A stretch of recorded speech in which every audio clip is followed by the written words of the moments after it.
I can't stay with you anymore." Natalie's words echoed in Lucas's mind like a sudden thunderclap, catching him completely off guard as he stood in the sunlit kitchen, the aroma of fresh coffee mingling with the tension that filled the room. And for a moment, he could not move, frozen by disbelief and the sudden betrayal that cut deeper than he could have imagined. He remembered the mornings they had shared, laughter and mundane conversations, the dreams they had spun together for the future. And now, all of it seemed to dissolve into a cloud of confusion and hurt. While Natalie's expression remained firm yet tinged with a certain exhilaration that Lucas could not reconcile with his memories, he felt a surge of questions racing through his mind. Why now? Why so suddenly? What had changed that made her walk away? And in those initial moments, time itself seemed to slow, allowing him to fully register the gravity of what had been said. Lucas's thoughts raced as he tried to maintain composure. Realizing he needed clarity before any action, he asked Natalie to explain, and she spoke of a growing disconnection, her own desire for independence, and an attraction to someone else, someone he had considered a close friend. And each word felt like a small chisel removing pieces of the foundation of their shared life. Lucas wrestled with disbelief and the sting of humiliation, feeling the mix of embarrassment and sorrow that often accompanies such personal upheavals. Yet beneath the hurt, a quiet, simmering determination began to emerge. He recognized that his response would define the next chapters of his life. He began to assess his options. Recalling his professional ambitions, his support for Natalie's career, and the moments where he had sacrificed comfort for shared dreams, he contemplated how to navigate the upheaval without losing his dignity or direction. The house that once symbolized a shared life now felt like a stage where the next act of their story would unfold. Lucas allowed himself a brief moment of reflection, acknowledging the pain while preparing mentally to pivot, to find a path forward that aligned with his principles and goals. As he absorbed the reality of Natalie's departure, he noted subtle signs of her excitement, gestures that indicated not malice but anticipation, and he realized that understanding her state of mind could inform how he responded strategically. In the quiet that followed, Lucas's mind began to map possibilities. From focusing on personal growth to professional advancement, he envisioned taking steps that would build his own confidence and resilience, ensuring that whatever transpired, he would not be diminished by the turn of events. The morning light shifted, casting soft shadows across the kitchen, and Lucas felt a renewed sense of clarity. He understood that while emotional turbulence was inevitable, his next actions could reflect intelligence, patience, and integrity, setting the stage for a journey not defined by betrayal but by personal empowerment. As he moved to sit at the table, he opened a notebook, jotting down thoughts and potential strategies, each note reinforcing a mindset of deliberate and measured response. Lucas knew that the unfolding day would demand both composure and insight, yet he felt an emerging confidence that, though shaken, he could navigate the unexpected challenges. And as he looked at Natalie, he acknowledged the end of one chapter and the silent promise of the next, a chapter where his choices would shape a future guided by self-respect, awareness, and strategic thinking. Realizing that true strength often manifests not in confrontation, but in controlled, thoughtful action that honors one's values and aspirations while responding effectively to life's unpredictable twists. Lucas spent the day in a haze of thought, the morning's confrontation with Natalie replaying in his mind. He wandered through the quiet streets of the city, the familiar hum of traffic and distant chatter providing a strangely comforting backdrop as he tried to process the enormity of what had happened. Every step felt like a balancing act between the pain of betrayal and the budding determination to reclaim control over his life. He remembered the countless nights spent planning their future. Together, the investments of time, emotion, and support he had given without hesitation, and the sharp contrast with Natalie's abrupt decision to leave. Lucas entered his favorite cafe, a place where he often sought clarity, and ordered a coffee, the aroma grounding him as he reviewed the events. He observed the passers-by, couples laughing, colleagues hurrying to meetings, and felt a sense of parallel lives unfolding around him. His mind naturally shifted to practicalities, the implications of Natalie marrying his best friend, the professional dynamics now complicated by personal entanglements. He thought through strategies to safeguard his own career and maintain dignity. His reflections were interrupted by the soft chatter of the barista, and he realized the importance of maintaining composure and a calm demeanor. Lucas began to sketch ideas and notes in a notebook, outlining steps to focus on personal growth, work projects, and social connections that reinforced his independence. Each thought reinforced a quiet resilience, a commitment to navigate the situation without succumbing to bitterness or rash actions. He remembered conversations with mentors and friends about handling unexpected personal crises, about channeling energy into constructive endeavors, and he felt encouraged to apply these lessons now. Lucas contemplated reaching out to supportive colleagues, strengthening professional networks, and exploring opportunities for advancement that could shift the power dynamic subtly yet effectively. The day progressed with him moving through tasks methodically, attending meetings, responding to emails, and engaging in problem-solving. Each action a deliberate effort to center himself and reaffirm his capabilities. As the afternoon sun cast long shadows across the streets, Lucas felt a growing sense of empowerment, understanding that control over his life was something he could reclaim through careful planning, emotional regulation, and proactive decisions. He considered the importance of self-care, both mental and physical, incorporating walks, reflective pauses, and brief conversations with friends that provided perspective and reassurance. By the evening, Lucas had constructed a framework for navigating the next days and weeks, a roadmap emphasizing resilience, strategic thinking, and personal integrity. He recognized that while Natalie's choices had shaken his immediate world, they had not diminished his potential or self-worth. And as he left the cafe, the sky painted with the soft colors of dusk, Lucas felt prepared to face the unfolding challenges with a calm confidence, ready to shape his own narrative, protect his dignity, and pursue opportunities that aligned with his long-term goals. Understanding that measured responses and thoughtful planning would be the tools to turn this painful chapter into a period of personal growth and empowerment. By the third day, the story Natalie had told herself began to spread before Lucas ever said a word. That was the strange thing about silence. People try to fill it with whatever makes them feel less guilty. At 8:14 in the morning, his phone lit up with a message from Aaron Wells, his best friend since college, the man who had stood beside him at his wedding, the man Natalie had now chosen like a replacement part pulled from the same shelf. "Hope you are handling this like an adult." Lucas stared at the message while sitting in his car outside the office, the city still wet from overnight rain, the windshield dotted with tiny silver beads of water. Handling this like an adult. 5 words from a man who had borrowed money from him twice, slept on his couch after a failed startup, and once called him brother in a hospital waiting room when Aaron's father had a stroke. Lucas did not answer. He put the phone face down on the passenger seat and walked into the building with his briefcase in one hand and a calm expression that cost more than anyone knew. The lobby smelled of coffee and floor polish. Elevators opened and closed with soft metallic chimes. People nodded to him the way coworkers do when they know something happened but pretend they do not. By noon, he understood that Natalie had simplified the story for public use. They had grown apart. Lucas was emotionally unavailable. Aaron had been there for her. It was clean, convenient, and almost believable if you ignored the years Lucas had spent helping Aaron prepare for interviews, recommending him for contracts, and introducing him to the people who now thought Aaron was impressive on his own.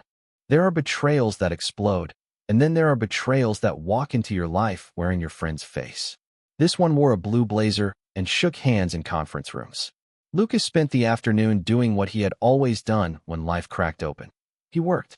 He reviewed project schedules, answered client emails, corrected a budget error, and listened through a strategy call where everyone kept speaking carefully around him. Calm does not mean numb. Calm means your hands keep moving while your chest learns the shape of the damage. At 3:40, his manager, Diane Porter, called him into her office. She was a sharp woman in her 50s with reading glasses on a chain and the rare ability to say difficult things without pretending they were easy. She closed the door and said, "I heard about the separation." Lucas nodded once. Diane waited, then slid a folder across the desk. "This came in yesterday, before any of this reached me." He opened it. Senior Operations Director, Regional Expansion Division, Seattle. Compensation package nearly double his current salary, relocation covered, equity included, start date in 6 weeks. For a moment, The words did not feel real. Not because he had not earned them. Because pain has a way of making opportunity look suspicious when it arrives too soon. Diane leaned back and said, "They wanted someone steady. Someone who can clean up complicated systems without making noise. I thought of you immediately." Steady. There was that word again. From Natalie, it had become an insult. From Diane, it sounded like value. Lucas looked down at the offer, then through the office window at the gray skyline beyond the glass. Seattle, 2,800 miles from the kitchen where his marriage had ended. 2,800 miles from Natalie's explanations and Aaron's borrowed confidence. A whole country between who he had been and who he might become. He asked for the weekend to review it. Diane nodded. Take the time. But Lucas already felt something shifting. Not joy. Not revenge. Possibility. That evening, Natalie texted him a photo of a cardboard box by the front door. Your things are packed. Aaron can drop them off if you want. Lucas read it standing under a parking garage light, rain dripping somewhere behind him in slow, hollow taps. Aaron can drop them off. His wife had not only chosen his best friend, she had made him courier of what was left. Lucas looked at the job offer folded inside his briefcase, then at the message on his screen. He typed one sentence. Do not send Aaron. I will arrange pickup through a third party. Then he turned off the phone. Somewhere in the dark glass of his car window, he saw his own reflection, tired but upright. Natalie thought she had kicked him out of a life.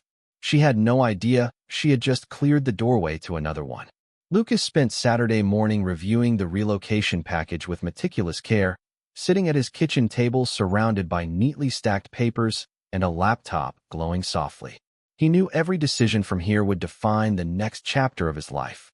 While the city hummed outside with early weekend energy, he mapped out the logistics of moving across states, imagining the new office, the unfamiliar streets, and a life that felt both daunting and exhilarating. Calls to movers and real estate agents were made, each conversation a step toward independence and self-determination. Meanwhile, Natalie continued her routine as if nothing had changed, attending brunch with Aaron at a popular downtown cafe, sharing laughter and stories that Lucas had once been part of, yet now observed only from the periphery through social media updates. Lucas ignored the notifications at first, then, after a deep breath, allowed himself a fleeting glance, noting the smiles and carefree gestures that once had been his to share. He felt the stirrings of a strange calmness, the clarity that comes when one fully embraces a future untethered from past attachments. By noon, he was out walking the neighborhood, letting the sun warm his face and the wind carry away residual tension. He stopped by a local bookstore, browsing titles and finding comfort in the ordinary rhythm of life. Each page turned a reminder that the world was vast, full of possibilities, and that his own story was still being written. Calls with his manager and future colleagues kept him tethered to purpose, allowing him to envision the professional growth and recognition that lay ahead. As the day unfolded, Lucas reflected on the lessons of trust, betrayal, and personal resilience, noting how the absence of conflict sometimes clarifies the path forward more than confrontation ever could. He returned home as evening fell, the sky painted in soft hues of orange and pink, and found a sense of equilibrium settling in.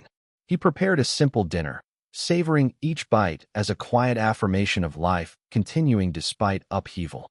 By the end of the day, he had arranged meetings for the following week, organized travel plans, and even drafted a few emails to distant colleagues, all steps reinforcing his autonomy. Looking out the window, he realized that while Natalie and Aaron moved through their own narratives, he was moving through his, defined not by their choices, but by his own capacity to adapt, succeed, and cultivate contentment in a life rebuilt on his terms.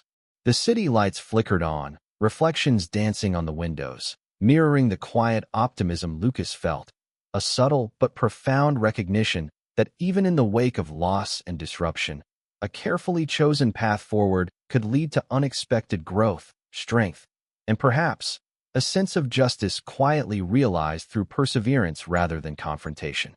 By Monday, the offer no longer felt like an escape. It felt like a door with his name on it.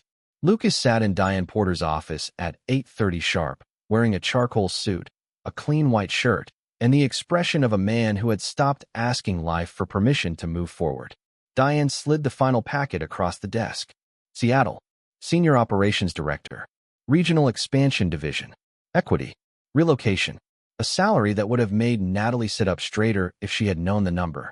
Lucas read the signature page carefully, not because he doubted the opportunity, but because he had learned how expensive it could be to trust the wrong people with important things. He signed at 8:47. No trumpet, no thunder, just ink on paper and a life beginning to tilt in a new direction. Diane smiled, not too wide, not sentimental. Congratulations, Lucas. They are lucky to have you. He thanked her, and for a second, the praise landed in a place inside him that had gone hungry for years. At home, steady had become boring. At work, steady had become leadership. That was the difference between being taken for granted and being understood. By noon, the announcement went out internally. Lucas Hale had accepted the Seattle role. His inbox filled slowly, then all at once. Congratulations. Well deserved. They finally picked the right person. Proud of you, man. Messages from people who had seen him stay late, fix broken systems, calm difficult clients, and carry pressure without needing an audience. He answered each one briefly, professionally, saving the emotion for later. Then Aaron called. Lucas watched the name flash across his screen and let it ring until it stopped. A minute later, a text appeared. Seattle? You did not think to tell me? Lucas almost laughed. The entitlement was so clean it could have been framed. The man who had taken his wife's side, stood inside his marriage, and asked him to handle betrayal like an adult now wanted courtesy.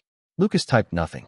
Silence, he had learned, becomes powerful when it is no longer begging to be understood.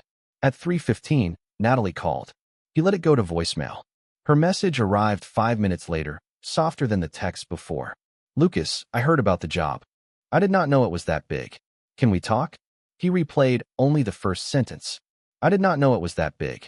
Not I am sorry. Not I hurt you. Sighs had changed her tone. That told him more than any apology could. He forwarded the voicemail to the family attorney he had contacted that morning, a calm woman named Rebecca Shaw, who had already advised him to keep communication clean, documented, and brief. At 5:30, Lucas met a professional moving coordinator at his apartment and arranged for a third-party pickup of the boxes Natalie had packed. No errand. No emotional hallway scene. No performance in front of neighbors. Just inventory, receipts, and scheduled time windows. The coordinator asked if anything was fragile. Lucas thought of his wedding photo, his old college hoodie, the coffee mugs Natalie used to buy on road trips, the 1,000 small pieces of a life that could break without making a sound. He said, mark everything carefully. That evening, he walked through his apartment with a notepad, listing what would go to Seattle and what would stay behind. Desk, books, father's tool chest, kitchen knives, winter coat. He paused at the last one and smiled faintly, because Seattle rain would be different from the gray drizzle outside his current window. Different city, different air, different silence. At 8:04, Natalie texted again. Aaron says you are overreacting. There it was, the old triangle already forming. Her decision, his voice, Lucas expected to defend reality. He wrote one sentence back. My attorney will contact yours regarding property and separation terms. Then he blocked Aaron's number. Not forever, maybe, but long enough for peace to have a chance. He stood by the window after that, watching headlights move along the wet street below, and felt grief and relief sitting beside each other like strangers waiting for the same bus. Natalie had kicked him out of the life they built. Aaron had stepped into the space like it had been reserved. But neither of them understood what the job offer had done. It had not saved Lucas. It had reminded him he was never trapped. And sometimes that is the first real freedom a betrayed man feels. Not revenge, not applause, just the quiet knowledge that the door is open and he is finally walking through it. Lucas Hale stepped off the elevator in Seattle, the city lights reflecting off his polished shoes, a sense of determination settling around him like a tailored coat. His first day at the new office was filled with introductions, meetings, and the quiet observation of systems he could improve, all while keeping the momentum from the recent upheaval in his personal life. He noticed how staff navigated the office, small gestures of respect, and he remembered the contrast to his old environment, where recognition was rare and accomplishments were overlooked. During lunch, he met with department heads to discuss priorities and listened carefully to their insights, asking questions that drew out their concerns without interrupting the flow, and by mid-afternoon, He had a clear sense of which processes needed immediate attention and which could be gradually improved. The view from the window reminded him that life outside these walls was moving on too, that he was a part of a bigger picture, and that each decision he made now would shape not only his career, but his sense of agency and self-worth. Back at his apartment in the evening, Lucas unpacked his work bag and set up his workspace, careful to arrange documents, pens, and his laptop in a way that made the space feel orderly and intentional, signaling a fresh start. A message from Natalie popped up on his phone, brief and measured, asking how he was settling in, and he chose to respond politely, without emotion, keeping the boundaries clear as advised by his attorney. He then reviewed plans for the next week, scheduling meetings, prioritizing projects, and setting realistic goals, ensuring that each step aligned with his vision for both professional success and personal growth. The calm, methodical approach he applied at work mirrored the quiet strength he had begun cultivating in life. Recognizing that control over his environment and decisions was the true measure of empowerment, by bedtime, he reflected on the subtle shifts occurring within him, the newfound confidence that stemmed from being proactive, independent, and intentional, and he understood that the path ahead would require continued focus, resilience, and measured action, all of which he was prepared to embrace as he navigated this new chapter. Fully aware that the professional milestones he achieved here would reinforce the personal boundaries he had established and solidify the foundation for a life led by choice rather than circumstance. And with that understanding, he finally allowed himself to rest, the weight of uncertainty lifted by the certainty of deliberate steps and thoughtful planning. 3 months in Seattle changed the way Lucas understood silence. Back in his old life, silence had meant waiting for Natalie to decide whether she was angry, bored, disappointed, or simply done speaking to him. In Seattle, silence meant rain tapping against the apartment window at 6 in the morning while coffee brewed on the counter. It meant an office after hours, lights low, city traffic glowing below like moving amber lines. It meant peace without permission. Lucas did not become a different man overnight. Real rebuilding is not that dramatic. It is calendar reminders, grocery lists, early meetings, late walks, and the strange ache of realizing no one is coming home to criticize the way you load a dishwasher. Some nights, he missed marriage as an idea more than he missed the marriage he had actually lived. That distinction saved him. At work, the regional expansion division began to stabilize under his leadership. He did not lead by volume. He led by clarity. Broken reporting chains were repaired. Vendors who had been ignored were called back. A warehouse implementation that had been 3 months behind schedule was brought back within range. His team noticed. They noticed because people always notice when someone makes pressure feel survivable.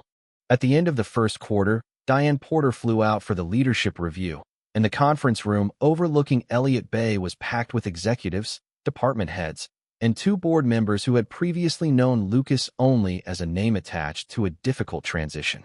He presented for 42 minutes. No theatrics, no inflated promises, just facts, improvements, risks, and a plan clean enough that nobody needed to pretend confidence. When he finished, one of the board members said, "This is the first time this region has sounded manageable in 2 years." Lucas nodded, accepted the comment, and felt something quiet settle into place. Not pride exactly. Recognition. The kind that does not beg. Later that afternoon, while he was back in his office reviewing budget approvals, Rebecca Shaw called from the East Coast. Natalie and Aaron had married in a courthouse ceremony 6 weeks earlier. Lucas already knew because mutual friends were bad at silence, but hearing it through his attorney made it official in a way gossip never could. Rebecca continued, "Their attorney is now asking to revisit certain property assumptions, especially regarding the house proceeds and your relocation compensation." Lucas looked out at the rain sliding down the glass. "Of course they are," he said. Rebecca's voice sharpened with professional calm. "They do not have a strong basis. Your relocation package was post-separation and tied to your new role. As for the house, we proceed with documented contributions and current valuation." Lucas thanked her and ended the call. He sat there for a moment, phone in hand, listening to the heating system hum. Natalie had married Aaron, but somehow they were still reaching toward Lucas's future like it was a cabinet they had forgotten to empty. That night, Aaron finally found a way around the block number through an old email address. The subject line read, "Be reasonable." Lucas opened it once. Aaron wrote that Natalie was under stress, that the transition had been harder than expected, that Lucas did not need to make everything about money now that he had his big promotion. There it was again, the old performance. Aaron taking what he wanted, then asking Lucas to be gracious enough to make the consequences comfortable. Lucas forwarded the email to Rebecca Shaw without replying. Then he deleted it. Not archived. Deleted. A small act. A clean one. The next morning, he walked to work under a gray Seattle sky. Collar turned up against the drizzle, briefcase in hand, his reflection passing across dark storefront windows. He was not healed completely. Healing does not arrive with a closing argument and a paycheck. But he was no longer orbiting the people who had mistaken his steadiness for something they could spend. By noon, the leadership review results were posted internally. Lucas would oversee a second expansion project, larger than the first, with a performance bonus tied to regional recovery. His phone filled with congratulations again. This time, he let himself read them slowly. Not because he needed them to replace what Natalie took. Because he was finally able to receive what he had earned without handing it to someone else for approval. That evening, Natalie texted from a new number. "I heard you were doing well. I guess you really did not need us." Lucas stood in his apartment, rain tapping gently against the window, and read the message twice. Us. Even now, she wrote the word like she and Aaron were a unit he had failed to honor. He typed nothing. Some messages do not deserve a doorway back into your life. He placed the phone face down, poured coffee into a chipped mug he had bought from a corner shop, and returned to his desk. Outside, Seattle glowed wet and silver. Inside, his life was quiet, deliberate, and finally his. Lucas woke up to a gray Seattle morning, the drizzle tapping against his window like a soft reminder that life moves even when you do not respond. The apartment was quiet, the kind of quiet that allowed him to think without interruption, to weigh his next steps carefully. He dressed deliberately, choosing a crisp shirt and tailored jacket, items that had nothing to do with impressing anyone and everything to do with asserting his own presence in the world. Breakfast was minimal, a slice of toast, black coffee. Yet even these simple actions felt like reclaiming control. At work, the office hummed with the low murmur of employees settling in for the day, and Lucas walked past them with a calm he had earned through months of patience and small victories. Reports were stacked neatly, emails were answered in order, and each action was precise, deliberate, a silent declaration that he was not someone to be underestimated. Later, during a scheduled meeting with his team, Lucas presented the next phase of the expansion plan, outlining clear objectives, timelines, and contingencies. His team responded with engagement, asking questions, making suggestions, and the atmosphere was collaborative, energized by the clarity and steadiness he projected. As the day progressed, he checked in with key stakeholders via calls and messages, maintaining a professional composure that contrasted with the chaos his absence had previously allowed to flourish. When he returned home that evening, the rain had intensified, the streets glistening under streetlights, reflections shifting as cars passed. Lucas sat at his desk reviewing proposals for the upcoming quarter, his mind focused entirely on strategy and execution, unbothered by the personal drama that had once dominated his thoughts. Midway through the evening, his phone buzzed with a new message from Natalie, attempting a tentative, perhaps conciliatory tone. He read it carefully, noting the words without giving them power, choosing instead to keep his focus on the life he had built, the stability he had achieved. Dinner was simple, prepared by his own hand, a quiet ritual that emphasized independence, the subtle pleasure of self-reliance.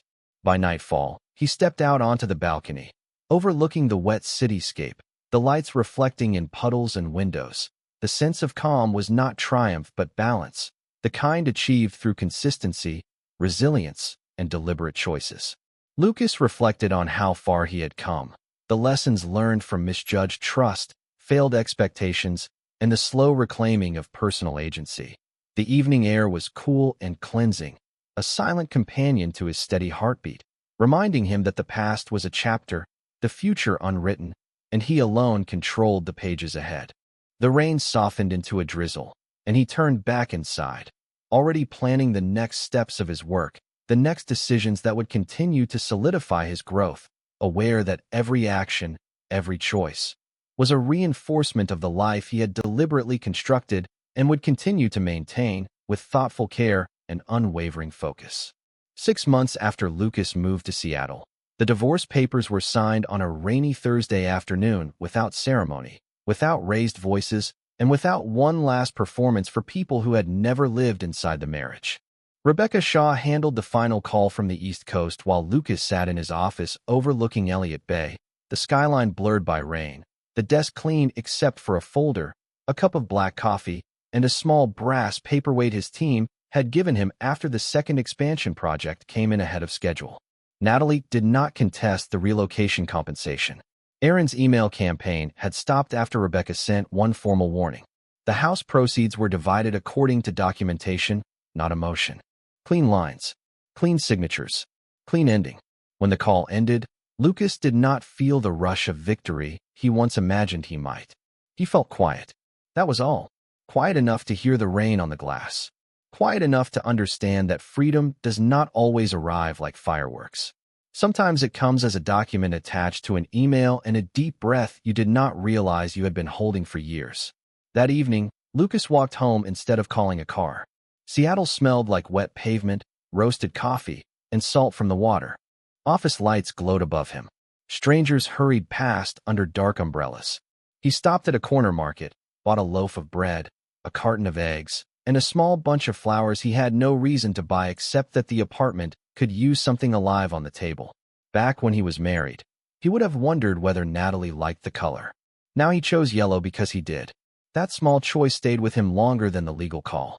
A week later, Natalie sent one final message from an unfamiliar number. "I hope you are happy." Lucas read it while standing in his kitchen, sleeves rolled up, rain tapping softly against the window. He thought about answering. He thought about explaining that happiness was too simple a word for what he had found. It was not constant. It was not shiny. Some nights still carried memory. Some mornings still began with a hollow place beside him where old habits reached for someone who was gone. But there was peace now. There was respect in the rooms he occupied. There was a life built around his own choices instead of his usefulness to people who mistook loyalty for weakness. He deleted the message without replying. Not because he hated her. Because not every door deserves to stay cracked open. Months later, during a leadership dinner in Seattle, Lucas stood near the window while junior managers asked him how he stayed calm under pressure. He looked out at the city, the ferries moving across the dark water, and almost smiled. Calm was not a personality trait. It was a scar that learned discipline. It was what remained after betrayal failed to make him bitter. He told them the truth in a way they could use. When people underestimate you, do not waste your energy correcting their imagination. Build something real, protect your dignity, and let time introduce you properly. That night, walking back through the cool rain, Lucas realized Natalie and Aaron had not destroyed his life. They had removed themselves from the center of it. There is a difference. One sounds like loss. The other becomes space. And in that space, he had built a career, a home, and a version of himself that no longer needed permission to be proud. So tell me, if you were in Lucas's place, would you have fought to be understood, or would you have walked away and let your growth speak for you? And if stories like this remind you that betrayal can close one door while opening a better one, stay with this channel. Because sometimes the strongest comeback is not revenge. It is becoming so grounded, so focused, and so free that the people who replaced you finally realize they never knew your worth at all.